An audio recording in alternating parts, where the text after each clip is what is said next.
E perguntar, André, você tá com esquema aí para gravação ou eu ponho aqui? Já comecei agora. Comecei aqui agora. Ah, tá ótimo. Vou compartilhar aqui a minha tela.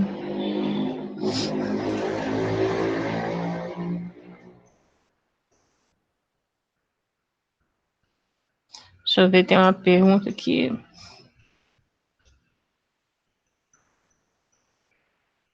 Ah, sim, pode deixar que eu aviso sim. Esperar entrar mais gente.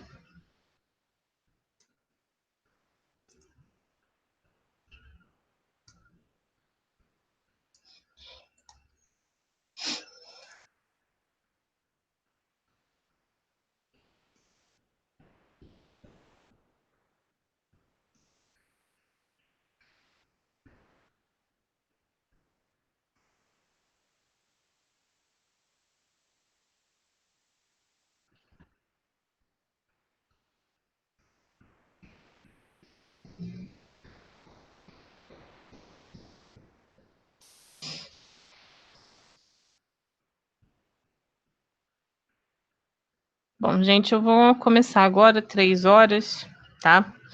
Como o conteúdo talvez seja um pouquinho mais amplo, né? Para não se estender também tanto, a gente começa logo no horário.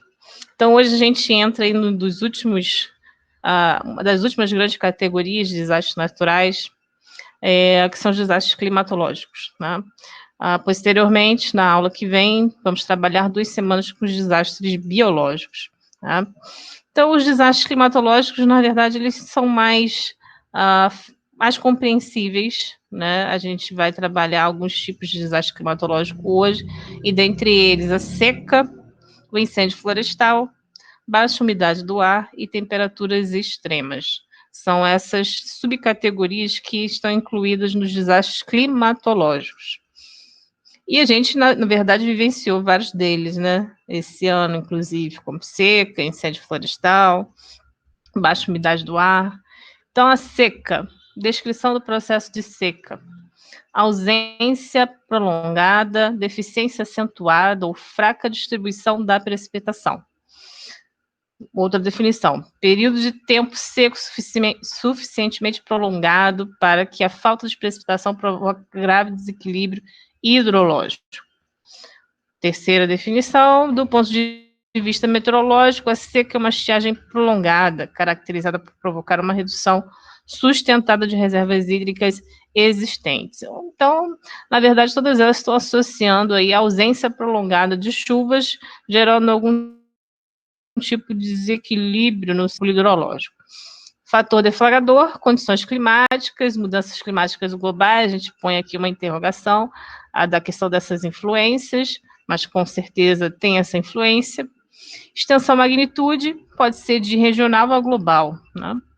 Então aqui a gente tem uma imagem, né, associada à seca, mas no caso do Brasil, a gente vivenciou algumas secas na Amazônia, por exemplo. Então, aqui a gente tem seca na Amazônia em 2005 e 2010, que foi uma das piores registradas aí nos últimos 100 anos. Então, aqui a gente tem um lago na Amazônia, né, completamente seco. Então, não sei se vocês lembram, eu me lembro, né, desses marcos, tanto de 2005 quanto de 2010, né, as notícias, né, retratando sobre essa seca na Amazônia. E temos aqui seca no Nordeste, que tem um histórico muito grande desse tipo de desastre hidrológico. Como eu comentei com vocês nas primeiras aulas, é um desastre que no Nordeste tem um grande número de afetados. Não gera um número de mortes tão grande, mas gera um número de afetados. Em termos das categorias de desastres, é o que tem o maior número de afetados no Brasil. Então, a seca aqui, por exemplo, no Nordeste, em 2012, gerou a perda de 4 milhões de animais, né?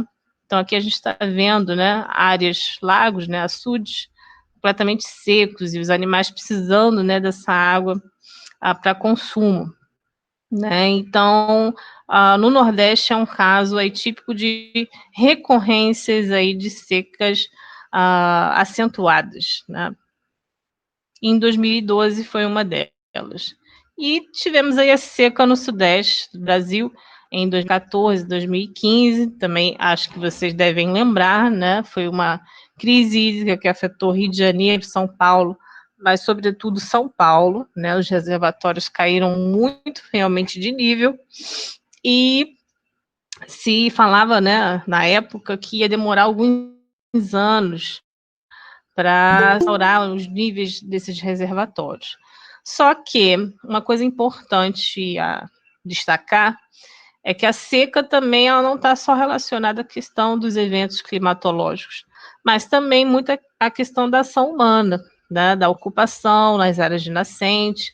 E em São Paulo a gente podia observar isso, uma redução da cobertura vegetal, as pressões antrópicas sobre nascentes. Então, não era só um fator natural, mas um fator também, acho que é muito ampliado pela atividade humana, né?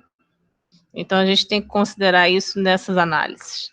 Aqui o exemplo de seca na África, no Quênia, também associada à morte de animais. Então, certos países também sofrem com a seca, incluindo aí alguns países do continente africano. E agora a gente parte para o incêndio florestal, que foi um tema também muito discutido, né, esse ano, a questão do incêndio florestal. Então, descrição do processo: propagação do fogo não controlado. Fator deflagrador: baixa umidade do ar e da vegetação. E faísca detonante: como prever monitoramento da umidade do ar e da vegetação. Extensão e magnitude de local a regional. Então, aqui a gente tem uma imagem da dinâmica do fogo, que a gente chama essa imagem de tetraedro de fogo, onde a gente tem os elementos necessários para que você tenha um incêndio. Então, o primeiro deles é o oxigênio, é a presença de oxigênio, a presença do combustível, a presença do calor, e a reação em cadeia seria o quarto elemento, que, na verdade, foi adicionado na literatura posteriormente, né, completando. Antigamente era o triângulo de fogo, agora é o tetraedro de fogo, né, porque se incluiu a reação em cadeia.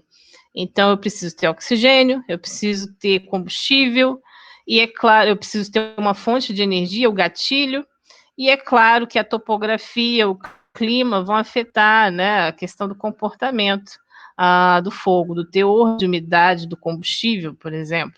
Tá? Então, uma gramínea, ela tem um potencial combustível muito maior do que uma vegetação nativa, por exemplo. Né? Então, essa diferença de combustibilidade também é importante em termos de vegetação. Então, a gente tem uma fórmula para determinar o índice, né, de perigo a incêndios florestais, que é a fórmula de Monte Alegre, que leva em consideração a umidade do ar, medida às 13 horas, e o número de dias sem chuva. Existem outras equações até mais detalhadas do que essa, mas todas derivam dessa equação da fórmula de Monte Alegre, né? São derivações dela. Então, percebam que a umidade do ar é extremamente importante, né? E eu vou mostrar qual que seria o limite. 13 horas porque é o início do aquecimento. Então, você vai ter uma redução da umidade relativa mais significativa a partir das 13, né? 13, 14, 15 horas, são essas 3 horas aí que você vai ter uma queda mais acentuada da umidade do ar, tá? E números consecutivos sem chuva, porque afeta também a questão do combustível, do material combustível, tá? Então, condições favoráveis ao incêndio florestal. Baixa umidade relativa do ar, abaixo dos 30%. Dias consecutivos sem chuva. Quanto mais dias consecutivos, pior. E isso ocorre muito no inverno. No inverno, a gente tem o que a gente chama de veranicos de inverno. São dias consecutivos sem chuva, que podem chegar a mais de uma semana. Vegetação secundária e gramíneas. Então, percebam que o tipo de vegetação também influencia, tá? Então, clima versus incêndio florestal, né? O clima ele vai atuar no incêndio florestal de 3 formas distintas. Na distribuição do conteúdo de umidade na serrapilheira, né, que vai se constituir aí o principal combustível. Então, se essa serrapilheira ela tiver úmida, mais difícil vai se esse material entrar ter a ignição desse material, né? Mas quanto mais seco, mais favorável você tem a combustão. E o clima pode atuar sob a forma de descargas elétricas, né, de forma direta, sempre que o teor de umidade dos materiais combustíveis for suficientemente baixo. Então, por exemplo, no Cerrado, a maior parte dos incêndios naturais são decorrentes de raios, né? O raio seria o fator deflagrador, o gatilho, a faísca, né? Então, geralmente, quando a gente fala de incêndio natural, né, o gatilho, além de todos esses elementos, né, a energia pode ser decorrente aí da presença de raios, o que no Cerrado ocorre muito, né? Mas a gente sabe que o que a gente verificou esse ano está muito além do que é natural, né? Teve uma influência aí do homem em uma condição climática muito favorável ao incêndio, né? De baixa umidade relativa do ar, de dias consecutivos sem chuva. Então, isso ampliou ainda mais esse incêndio florestal no Pantanal, né?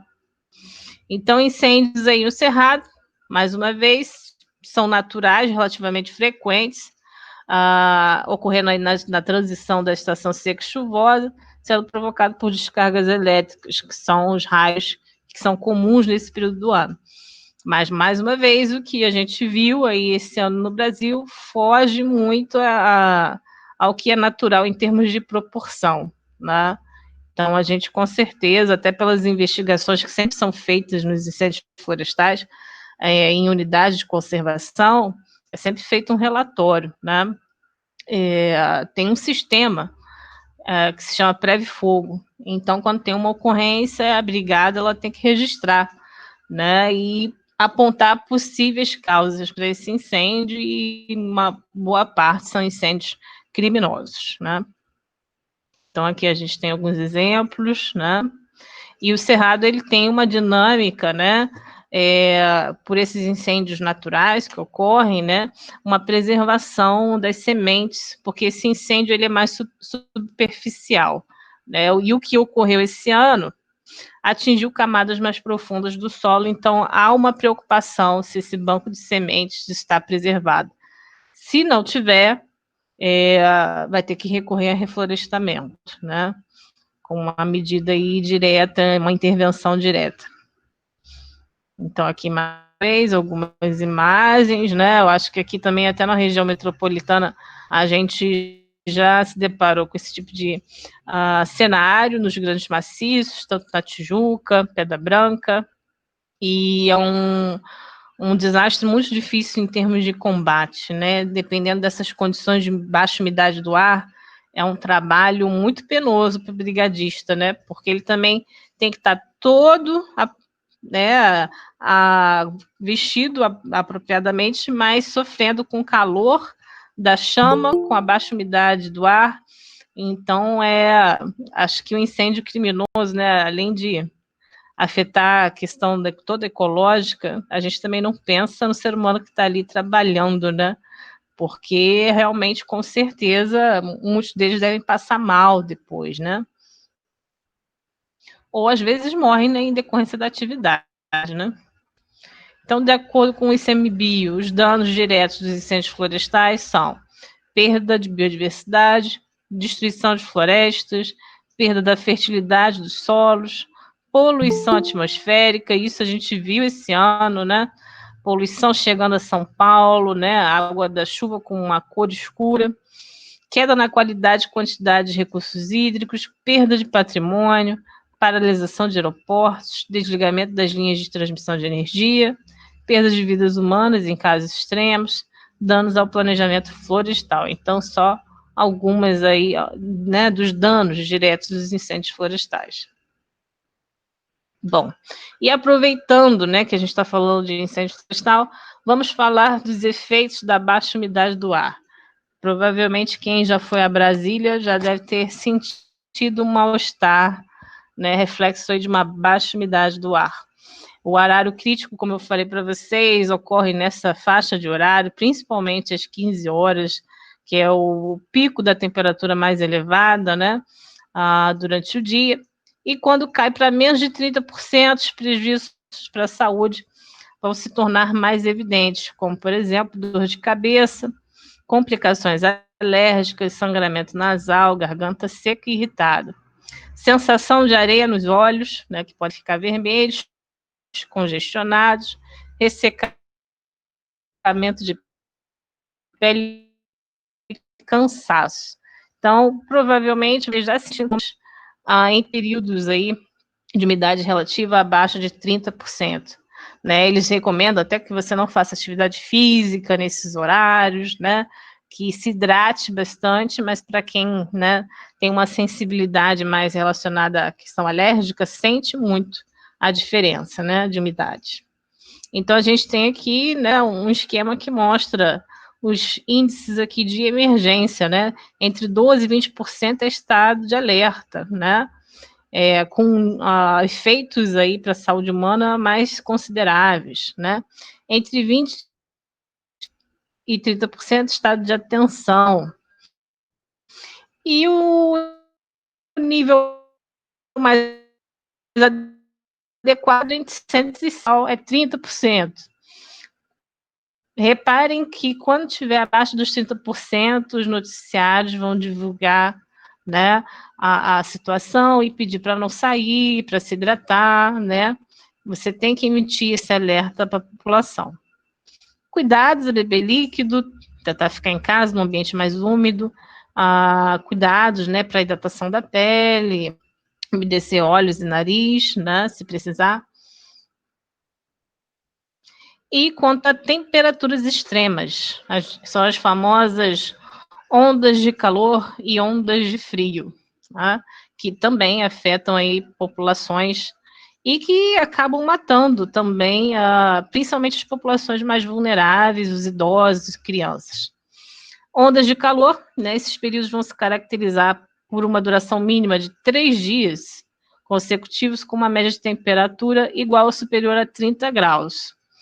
A gente pode dizer que a gente tem muitas ondas de calor, né? Aqui, acho que no Brasil, de uma forma geral. Com certeza, esse valor aqui, né, pode incluir em outros países temperados, que para eles essa faixa de temperatura é realmente elevada. Para a gente, acho que pode subir aqui um pouquinho mais, porque o nosso corpo já está um pouco mais adaptado a esse tipo de temperatura. Então, ondas de calor em que temperaturas médias diárias variam de 31,55 por 6 dias consecutivos podem provocar um aumento de 36% do risco de mortalidade na cidade do Rio de Janeiro, comparando o período de temperatura em 20 graus, com 21 graus Celsius. Isso foi um estudo, uma conclusão, realizada por cientistas, né, da Rede de Pesquisa sobre Mudanças Climáticas Urbanas, com participação da Fiocruz. Então, percebam, né, a questão da importância da temperatura nos afetando de diferentes formas, né, a nossa saúde, incluindo até mesmo a questão da pressão sanguínea, né? Então, são N desdobramentos, né, que a temperatura tem no nosso corpo. E isso gera um aumento de mortalidade, né? Esse estudo comprovou isso, nesse limiar aqui de temperatura por 6 dias consecutivos. E, ao mesmo tempo, a gente tem o oposto, o frio extremo, que são as ondas de frio, né? Que, no nosso caso, a gente nunca experimentou, né? Acontece mais na Europa, né? Então, aqui a gente tem uma onda de frio que ocorreu na Europa em 2009. É verdade, quem tem pressão alta sofre, né?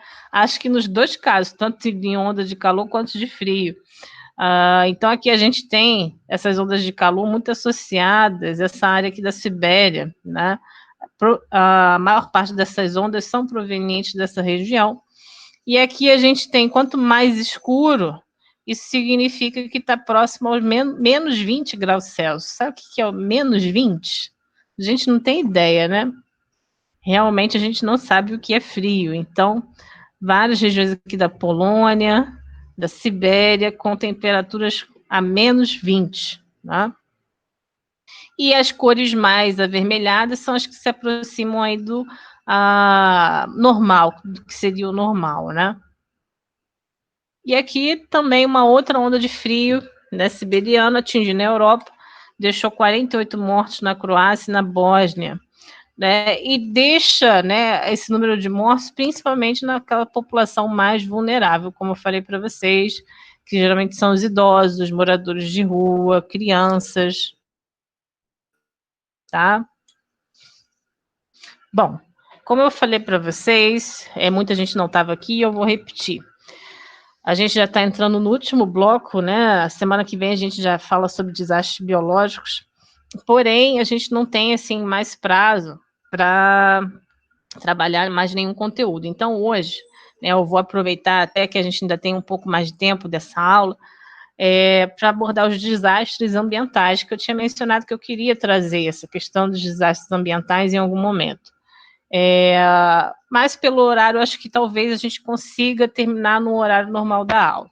Mas se alguém precisar sair, se eu extrapolar o horário, não tem problema, porque eu não vou cobrar esse conteúdo, tá? Em avaliações, em provas, ok?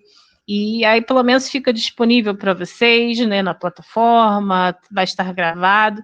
Então, quem quiser, né, e precisar ir para outra aula, não tem problema, tá? É mais um complemento, porque eu não queria que faltasse, né, um conteúdo tão importante.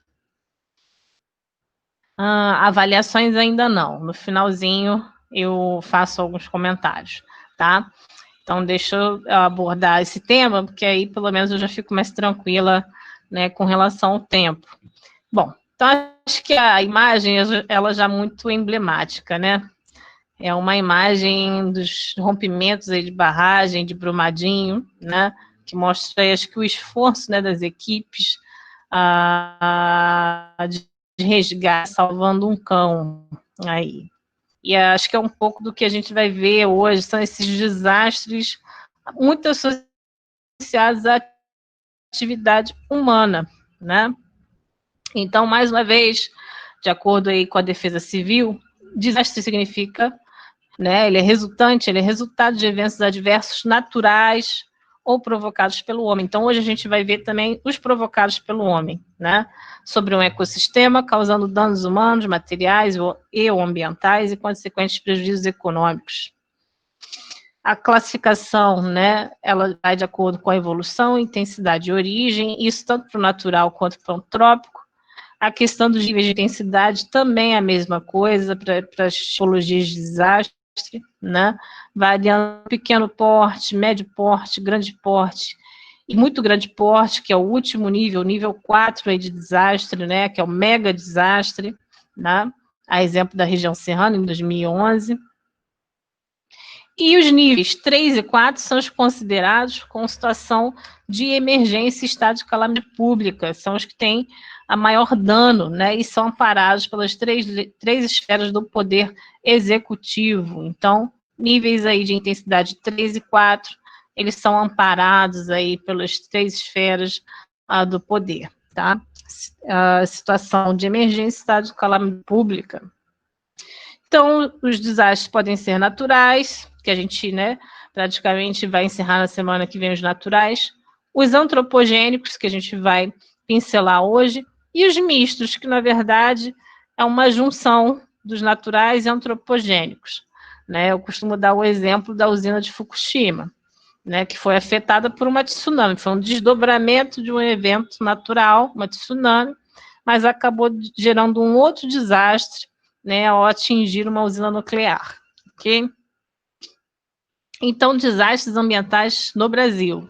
Eu acho que foram os últimos anos, né, do Brasil, acho que os últimos 5 anos no Brasil, foram anos de significativos desastres ambientais, né? Desastres relacionados a rompimento de barragem, incêndio florestal, derrame de óleo, né? Muitos ainda, muito recentes ainda na nossa memória, né? Então, entre, né, alguns produtos perigosos, né, que podem gerar desastres, contaminações, nós temos algumas classes, né? As classes dos explosivos, dos gases, líquidos inflamáveis, sólidos inflamáveis, substâncias oxidantes, substâncias tóxicas, materiais radioativos, substâncias corrosivas e substâncias e artigos perigosos diversos. E a gente viu esse ano, inclusive, né, aquele desastre que aconteceu em Beirute, né, resultante de produtos perigosos armazenados inadequadamente, né? Então a gente tem muitos exemplos em uma escala muito pequena de tempo de desastres antropogênicos, né? Então eu vou dar alguns exemplos aqui de ocorrências, né? Duto de gasolina, Vila Socorro, Cubatão, São Paulo. Cubatão sempre foi problemática, né, em vários sentidos. A Petrobras enterrou, né, uma rede de dutos para transporte de combustível sobre o qual vivia uma população, né, na Vila do Socorro. Foi construída uma favela nesse local. E houve um vazamento de um dos dutos e o combustível gerou um grande incêndio com quase 200 mortos, né? Então, aqui a notícia, né, da época, e mostra, né, que essa questão dos dutos também são importantes, né, de manutenção. Quando a gente vê que tem ligação clandestina, né, nesses dutos da Petrobras, desviando combustível, gás, isso pode gerar um grande dano, né, inclusive em termos de explosão, né? E ferro de fogo torra quase 200 em Cubatão. Parece o Jornal da Meia Hora, né? Então, Cubatão, Vale da Morte, né? Cubatão, acho que, não sei se vocês lembram, né? Mas hoje em dia já é muito diferente. Mas na década de 50, né? A cidade de Cubatão, ela ficou, vamos dizer assim, famosa, né? Graças à sua localização privilegiada, próxima ao Porto de Santos, né? E a São Paulo, e era a capital química do Brasil. Então, muitas indústrias químicas foram instaladas em Cubatão.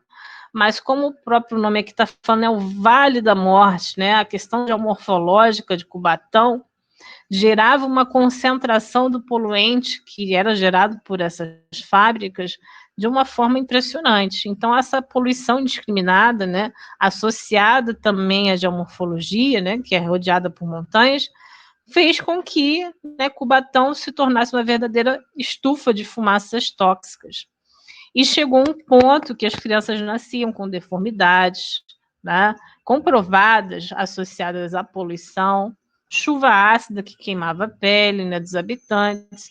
Então, as populações pobres eram as que mais sofriam. Então, quando as crianças começaram a nascer com deformidades, isso foi comprovado que era pela poluição, Cubatão ela teve que se adequar e modificar toda essa estrutura. Então, vamos dizer assim, que foi o fim dessa capital química do Brasil em Cubatão. Tá? Não tinha uma configuração ideal para a criação de indústrias químicas nesse local. Tá? Então, esse era o cenário de Cubatão, né? Um cenário muito pior do que a gente vê na Grande São Paulo, né? Cinza, né? Um cenário cinza praticamente. Temos aqui uma outra ocorrência de produtos perigosos num shopping center relacionada a gás, GLP, né? Aqui não sei por que saiu fora de formato, né? O gás sob pressão ele explodiu na parte inferior da construção, destruindo aí parte do shopping, deixando 40 mortos e inúmeros feridos, né? Tanto que hoje, né, nos apartamentos é proibido, né, você ter instalação de botijão de gás, tem que ser tudo realmente por tubulação para evitar esses tipos de ocorrência, né? Outra ocorrência foi em 15 de novembro de 2004, durante a operação de descarga na cidade portuária de Paranaguá, um navio químico, né, do Chile explodiu e incendiou, causando morte de 4 tripulantes. Aí aqui a estimativa foram que mais de 4.080 toneladas de metanol e 285 toneladas de óleo de vários tipos, né, chegaram ao mar, né, atingiram o mar. Então, um dano aí para a fauna aquática considerável, relacionado a derrames de produtos químicos. E temos também a questão de outros produtos perigosos, como o petróleo, né, que a gente até observou ocorrências no Brasil esse ano, que afetam toda uma diversidade, né, de organismos, né, golfinhos, crustáceos, aves, algumas ainda em unidades de conservação. Então, isso gera um enorme prejuízo, né, para a atividade turística, para a atividade econômica e prejuízos ecológicos também, né? E aqui a gente tem o vazamento de petróleo no Nordeste em 2019. Tá vendo como eu falei para vocês que tem muita coisa recente aí? Se a gente for parar para analisar o que já aconteceu no Brasil nesses últimos 5 anos, a gente já extrapolou a cota aí de desastres antropogênicos, né? Então, esse foi o cenário de óleo que até hoje, se você me perguntar qual foi a origem, eu acho que não abafaram essa conclusão, né, da origem desse óleo, que muita gente acabou participando para retirar, voluntários, né, até correndo risco também, se expondo a esse material sem investimento adequado, muitos com intoxicação relacionada ao manuseio desse material sem luva, sem equipamentos de proteção. Porque, nesse sentido, o governo demorou muito para ter. Então, as pessoas incomodadas acabaram, né, ajudando, né, nesse processo de retirada. Então, aqui mais uma imagem, Nordeste, né? E esse óleo, ele também atingiu o Parque Nacional Marinho de Abrolhos, né? Então, percebam um impacto ainda maior, né, para esse Parque Nacional, de extrema importância ecológica, ele foi atingido, não de uma maneira tão significativa, mas com certeza teve um impacto nessa biologia marinha. E aqui a gente tem as evidências, né? O óleo encontrado nos aparelhos respiratórios e digestivos de peixes e crustáceos na Bahia, né? Então, por exemplo, são alimentos que você não vai poder consumir, né? Tendo esse registro, né, observando que esse óleo, né, foi encontrado, tanto em crustáceos, né, quanto nos peixes, é proibido o consumo, né? E temos aqui um marco muito grande na questão dos desastres naturais, antropogênicos, perdão, que é a questão do desastre radioativo do Césio-137. Não sei se vocês lembram também, mas aconteceu, né? Ele foi muito noticiado depois, durante muitos anos, né? As pessoas acabavam também sempre retornando a esse tema, porque foi algo que marcou muito a história do Brasil, né? Em termos de desastres antropogênicos. Aconteceu em 13 de setembro de 1987, um dos mais graves desastres radioativos do mundo, né? Devido à contaminação de Césio-137. Nesse desastre ocorreram 4 mortes e 129 pessoas ficaram contaminadas. É claro, quando eu falo assim, 4 mortes, gente, se 129 pessoas foram contaminadas, se você for olhar isso ao longo do tempo, do que essas pessoas morreram, possivelmente o número de mortes subiu, tá? Muitas pessoas devem ter tido câncer, por exemplo, demoraram mais tempo para manifestar algum tipo de doença decorrente dessa exposição, mas com certeza foram afetadas em termos da sua saúde a longo prazo, tá? Então, a descontaminação dos locais aí afetados produziu quase, né, 14 toneladas de rejeito contaminado, dividido em 14 contêineres lacrados, onde permanecerão, né, perigosos para o meio ambiente por 180 anos. Eu acho que não. Documentário eu sei que tem, Juliana, mas filme não. E isso tudo foi por uma questão, né, de falta de informação, negligência, né?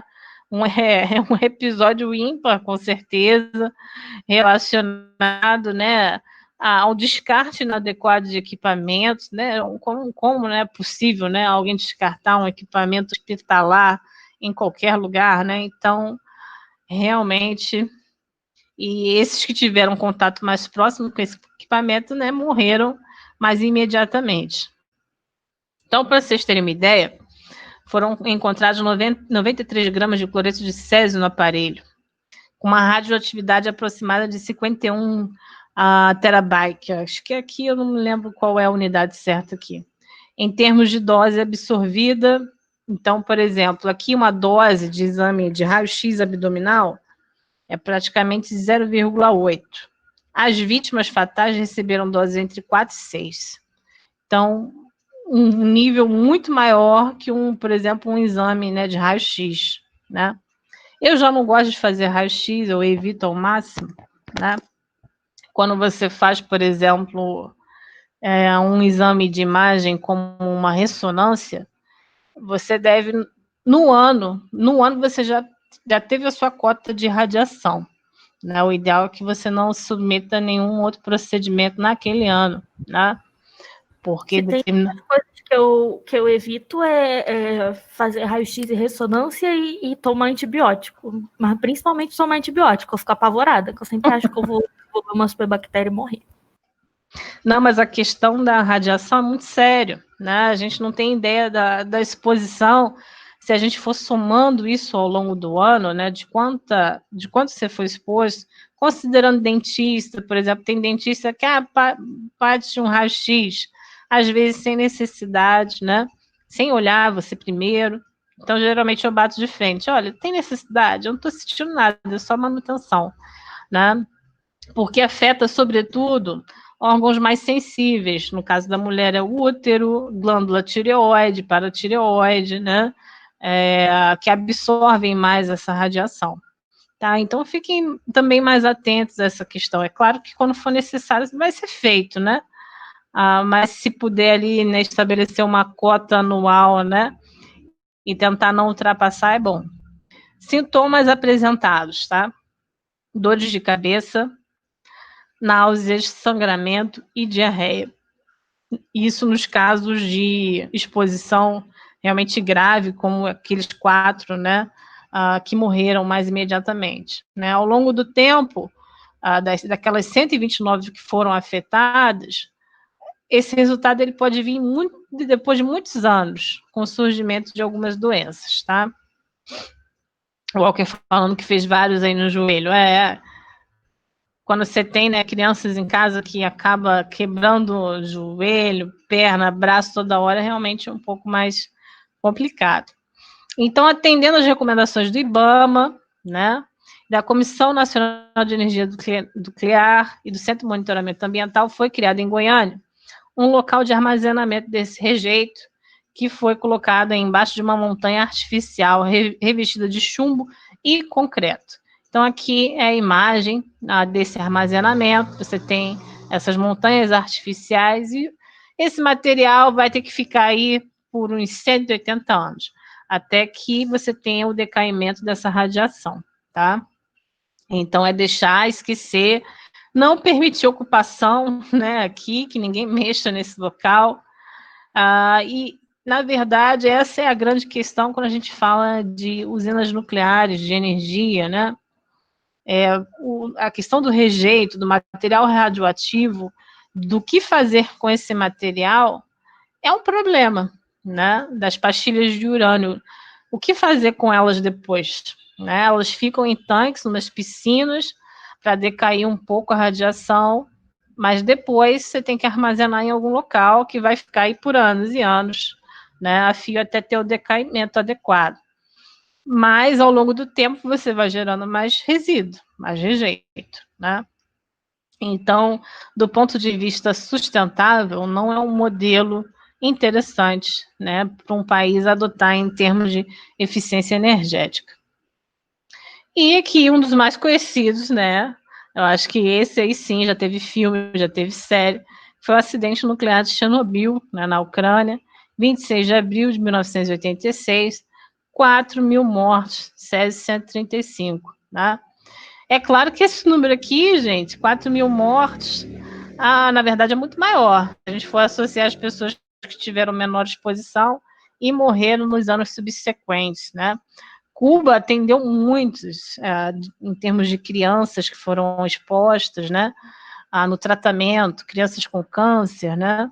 Então foi um país que tratou muitas pessoas que moravam na Ucrânia para fazer esse tratamento, né, associado a doenças com crianças com câncer, né? Então foi um dos mais emblemáticos também na nossa história e até hoje essa área não é permitida ocupação, foi feito um isolamento, né? Sim, a série é muito boa e mostra Acho que o desconhecimento da população, né?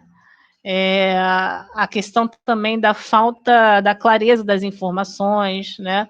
Eu acho que se tivesse sido informado com clareza para as pessoas o que estava acontecendo, né? As pessoas não teriam ficado simplesmente observando, né? Aquilo lá pegar fogo, então teriam saído para um raio mais de segurança, né? Então, essa questão da informação ela é importante. Assim que se tem conhecimento, né? Então, eles ficam, né, querendo que o problema realmente não tivesse acontecido, mas acabaram aumentando, dobrando o problema, né? E em questão de funcionários, a maior parte acabou morrendo, né? Os funcionários da usina. E temos aqui os que aconteceram, né, em Minas Gerais, rompimento de barragem, né? Quem não acompanhou esses rompimentos, né? As imagens desses rompimentos, né? De Mariana, de Brumadinho. Então, em 5 de novembro de 2015, não parece, né? Mas tem 5 anos já, ocorreu o rompimento da barragem do Fundão, um complexo minerário, né? A de Germano em Mariana. Foram lançados mais de 50 milhões de metros cúbicos de rejeito de mineração de ferro no meio ambiente. Parte desse material foi carregado até Espírito Santo, impactando aí fortemente os recursos hídricos. E se você for visitar hoje Mariana, está do mesmo jeito que estava em 2015, não mudou muito, né? A população não retornou a esse local, pouco trabalho foi feito de recuperação dessas áreas, tá? Professora, infelizmente. Pode foi falar. esse desastre de Mariana que rolou aquele papo de que basicamente tinha matado o Rio Doce, porque quando os rejeitos chegaram até o rio, acabou basicamente com qualquer chance de vida que tivesse ali? Não, esse foi o primeiro. Na verdade, afetou mais a questão da agricultura, dos solos. Os solos, né, em Mariana, praticamente se criou uma capa dura que você não consegue penetrar. E tirar esse material, ainda não se sabe o que fazer com esse material, como recuperar esses solos. Então, a tragédia que aconteceu de uma forma mais recente em Brumadinho causou um impacto maior, tá? Até porque o rejeito acho que foi maior, a amplitude foi maior, né? Mas afetou com certeza, tanto, em ambos os casos, os recursos hídricos, isso com certeza. E ainda não estão com qualidade em termos de potabilidade em ambas as localidades, tá? O monitoramento ainda é feito, mas não é recomendado. Então, aqui a gente tem a passagem da água com elevada e turbidez, todas essas áreas foram afetadas, né? Então, esses sedimentos, né, com esses materiais tóxicos, estão presentes ainda na água, ainda vão ficar por muito tempo e é proibido o consumo, o uso para irrigação, né? Então, aqui a gente tem a área impactada, né, imediatamente as jusante, na barragem do Fundão após o rompimento, tá? Aqui o Rio Doce, né, que também foi afetado, né, pelos dois desastres, mas aqui a gente vê, né, a qualidade da água muito barrenta, né? Aqui já no trecho já de Espírito Santo, outra imagem, né? E aqui é o rompimento da barragem de Brumadinho, que acho que em termos de extensão teve uma maior abrangência, né? Foi uma área mais abrangente, a questão do rompimento da barragem de Brumadinho e a velocidade também né, desse rejeito. Olha isso, né, essas imagens, acho que todas essas imagens e até a questão do vídeo vocês acompanharam, e uma das coisas que eu me lembro assim, de mais ter questionado na época é que a localização dessa barragem estava muito próxima a uma nascente. Falei, como assim? Se coloca uma barragem próxima a uma área de nascente? É claro que você vai ter fluxos superficiais, né?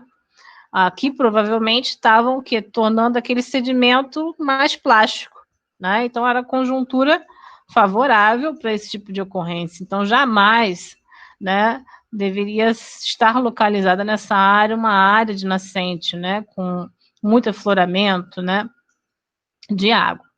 Então, prejuízos nível 4, né, todos os dois, muito grande porte, de evolução súbita devido à velocidade e à violência dos eventos ocorridos.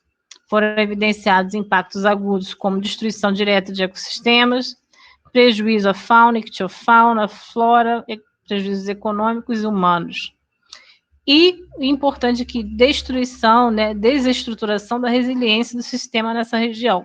Mariana foi praticamente desestruturada em termos de resiliência. A população não retornou, tá, ao local. Virou um deserto, né? Prejuízos, foi comprovado de acordo com o IBAMA, morte de trabalhadores, né? Além de pessoas desaparecidas até hoje, desalojamento de populações, devastação de localidades, destruição de estruturas públicas e privadas, destruição de áreas agrícolas e pastos, né? Então, a destruição, ela realmente tem um porte muito elevado, né? E por isso está incluída aí como desastre categoria de intensidade nível 4. Interrupção de geração de energia, destruição de áreas de preservação permanente, vegetação nativa, assoreamento de cursos d'água, interrupção do abastecimento, interrupção da pesca por tempo indeterminado. Então, você tem aqui um impacto econômico das comunidades tradicionais, né? E acho que tanto, né, no desastre de Mariana quanto de Brumadinho, as águas, né, que acabaram recebendo esses contaminantes vão ter muita concentração de bário, chumbo, cobalto, cobre, cromo, estano, manganês, níquel, né? Então, esses parâmetros foram alterados, né? E o monitoramento ainda está muito inicial, né? Eu acompanhei uma reunião, né, de abordagem, né, de metodologias para avaliar o último rompimento de Brumadinho. E, assim, o Ministério Público disse que tem que ser feito estudo, deu um prazo de 1 ano e meio para conclusão, um estudo vasto, né, muito grande, mas, enfim, deu um ano e meio para trocentas análises, né. E aí os pesquisadores estavam querendo ajuda, né, contribuições de como ser mais objetivo nas análises, né? E aí eu dei minha contribuição na parte de solos, né? E contaminação. Mas, assim, a questão da contaminação do solo, no caso de Brumadinho, é até um pouco menor, mas a questão da qualidade da água e do lençol freático é uma questão mais importante, mais premente, né? Porque a questão do solo, ela fica mais restrita à área onde o rejeito, né, avançou, né?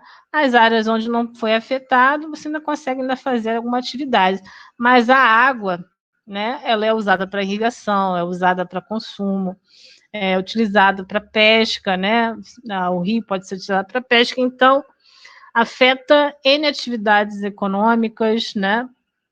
E todos esses recursos hídricos foram afetados e, em termos de tempo de recuperação, a gente nem tem ideia ainda do quanto tempo vai demorar para que esse ecossistema entre num equilíbrio, tá? E esse material, né, fique compactado, né, em sedimentos mais profundos, ainda vai demorar muito, porque a gente não vai retirar, tá?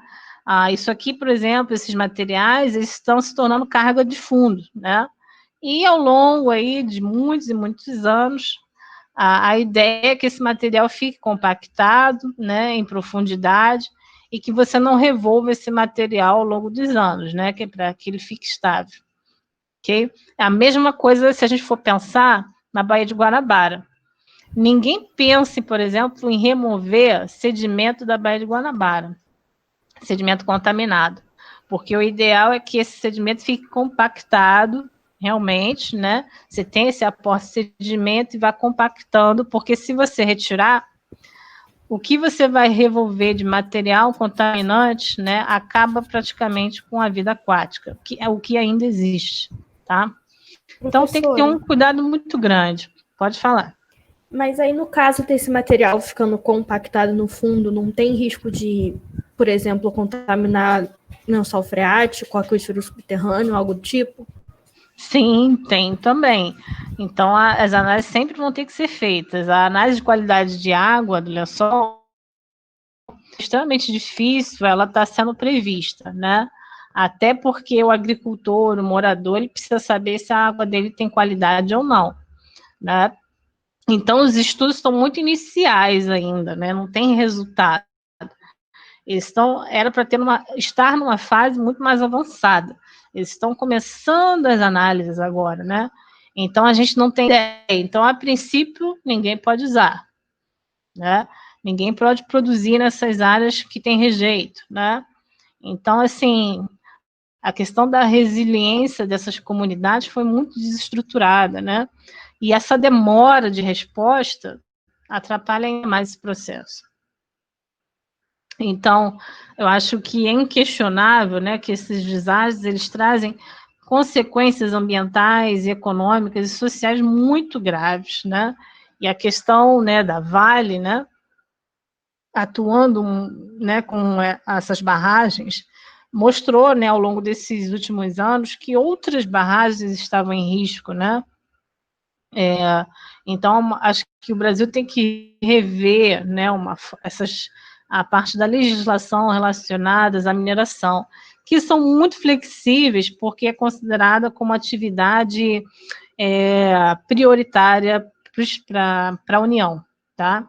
Então, tem essa questão também de ter umas leis mais flexíveis, porque é uma área de interesse da União, mas a gente tem visto aí que nos últimos anos a gente teve desastres gravíssimos, né?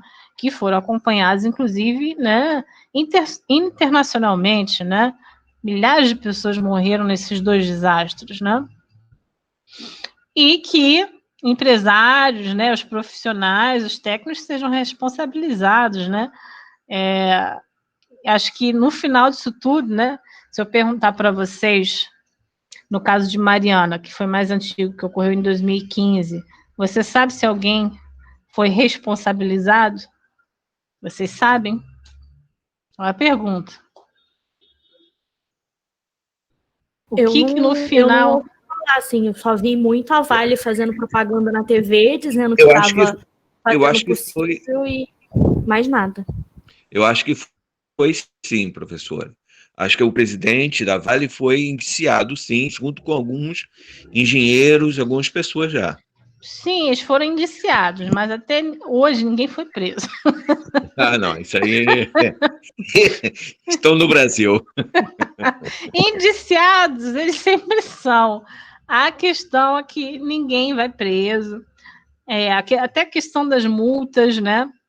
Eles acabam também, muitas das vezes, não pagando. A questão da compensação ambiental, né? De reflorestar, de recuperar essas áreas também, acaba ficando muito aquém. Então, Mariana, por exemplo, está a mesma coisa, né? Em nenhum momento, né, houve essa preocupação com a reestruturação dessa área. Então, já tem 5 anos e nada foi feito, né? Então, acho que é uma reflexão que a gente tem que ter aqui, né? E acaba que a gente está indo na contramão, né? De toda essa questão da sustentabilidade, atividades mais seguras, na verdade. Então, eu vejo uma tendência de aumentos de desastres associados à ação humana, né? Desastres antropogênicos, certo? Então, consegui finalizar, era só realmente para mostrar alguns, né, desastres importantes, desastres ambientais, e vou fazer alguns comentários aqui, né, sobre a questão de avaliação, como é que vai acontecer aí o nosso segmento em termos das próximas aulas. Muita gente ainda não estava aqui. E as próximas 2 semanas, né, que é a primeira semana de dezembro, primeira e segunda semana de dezembro, nós vamos abordar os desastres biológicos, né? Então, deixei 2 semanas para a gente abordar mais esse tema, um tema, né, pertinente, né, um período de pandemia, então vai ter muitos questionamentos, né? Então, eu separei 2 aulas para a gente trabalhar esse tema. E eu vou disponibilizar o vídeo para vocês dos 10 maiores desastres, né, da história, que eu não vou conseguir passar para vocês em tempo real, mas eu vou disponibilizar para vocês. E vou disponibilizar hoje também alguns vídeos que eu tenho de outros tipos de desastres, como, por exemplo, movimento de massa, uma tsunami, aquela tsunami que aconteceu no Japão, tem uma filmagem. Então, tem algumas filmagens interessantes de inundação na Índia, né? Que eu vou compartilhar com vocês e vocês podem assistir no momento que vocês quiserem, tá certo? E na terceira semana de dezembro, que é o dia 18 de dezembro, nós temos o encerramento da disciplina, né? É o término do semestre. Então, eu devo passar a avaliação para vocês logo no início dessa semana, dessa última semana, para que vocês tenham aí pelo menos uns 6 dias para completar essa última atividade que tem um maior peso. Vocês devem ter olhado lá na ementa, ela tem um peso 2, né? Então, por mais que alguém não tenha feito alguma atividade ao decorrer do curso, o mais importante é que vocês concluam essa atividade final, tá? É a mais importante de todas, né? O restante são complementos aí da nota, mas a avaliação mais importante do curso, que não deve deixar de ser realizada, é essa avaliação final, tá certo? Júlia, você tinha me perguntado sobre questão de avaliação. Você ficou com alguma dúvida? Não, é que eu estava com uma dúvida que eu acho que, não sei se foi comentado antes, que eu acabei faltando mais aulas, né? Que era relativa a, então, o podcast não vai acontecer mais, né? Eu fiquei Sim. em dúvida, tipo, na ordem ali das coisinhas, que eu vi que algumas, acho que não tiveram avaliações, não sei se foi o hidrológico, que eu acho que era justamente o do podcast. Aí eu queria saber se, desculpa, eu queria saber só se iria ter, tipo, um rearranjo, tipo, naquela questão dos pontos, eu não sei, já que não aconteceu, só para... Porque eu sei que você disse desde o início que era uma questão mais de para você ver o acompanhamento, que a avaliação, enfim, acho que você entendeu. Sim, então, a questão do podcast eu acabei abortando, porque eu vi que seria uma dificuldade para muitos, até de inserir na plataforma o arquivo que às vezes pode ser pesado demais e não ir. Então, para evitar, eu simplifiquei as questões com questões mais objetivas, ou múltipla escolha, ou de preencher, né? Porque dá menos problema em termos de envio, de fazer atividade e de enviar. Isso eu fui sentindo ao longo do curso, né? De que poderia haver muitas questões se eu colocasse essa forma de avaliação. E teve alguns tópicos que eu não passei a avaliação, porque eu também senti que estava um pouco pesado, muita gente não fazendo algumas avaliações, então resolvi dar um espaço maior, um intervalo maior entre atividades. Então, a gente vai ter mais uma atividade em desastres biológicos e depois a avaliação final, ok? Porque aí depois eu faço um rearranjo das notas aí, das avaliações que foram feitas, tá certo? Mas eu acho até pelo número de disciplinas que vocês talvez tenham pego, tenha ficado muito pesado, né? Então, acho que eu tentei fazer um novo arranjo para ficar um pouco melhor, né? E, é claro, já pensando no semestre seguinte, são questões aí para repensar para o próximo também, que será remoto, onde fazer uma atividade por semana, eu já vi que realmente acaba sendo muita coisa, tá? Então, não se preocupem nesse sentido, tá? Eu vou fazer um novo arranjo aí em termos de pontuação, e teremos aí mais 2 avaliações, a avaliação final, prova final, e a avaliação de desastres biológicos, que vai ser um chat de discussão, porque é um tema que está sendo debatido hoje, então é justo que a gente tenha um chat de discussão, ok? E em breve eu já vou te dar o material de hoje aí já na plataforma. Então é isso, gente. Professor, eu tenho algumas dúvidas. Então, hoje, no caso, não vai ter avaliação no AVA. Não. Aí, no dia 4, você vai começar a aula de desastres biológicos. Aí no dia Isso. 11 você também vai dar desastres biológicos. Aí vai passar o chat, não é isso?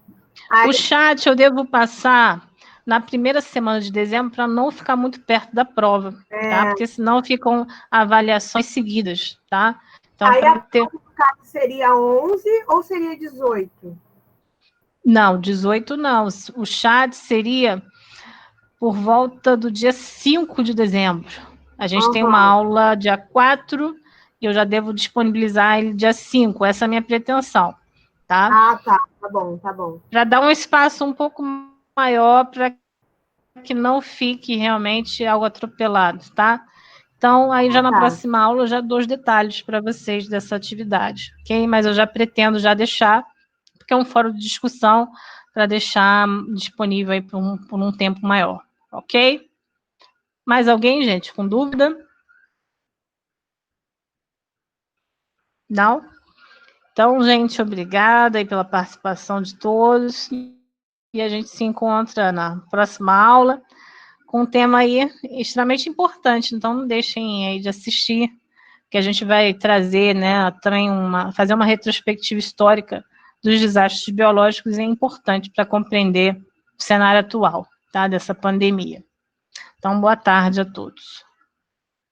Oi, professora, deixa eu só falar rapidinho, só um segundinho, que hoje tem uma atividade que está sendo proposta pelo CAGEL e pelo coletivo Mandume, que é o coletivo negro aqui da Geografia, a respeito da criação do curso de graduação de tecnólogo em Geografia e algumas reformulações curriculares.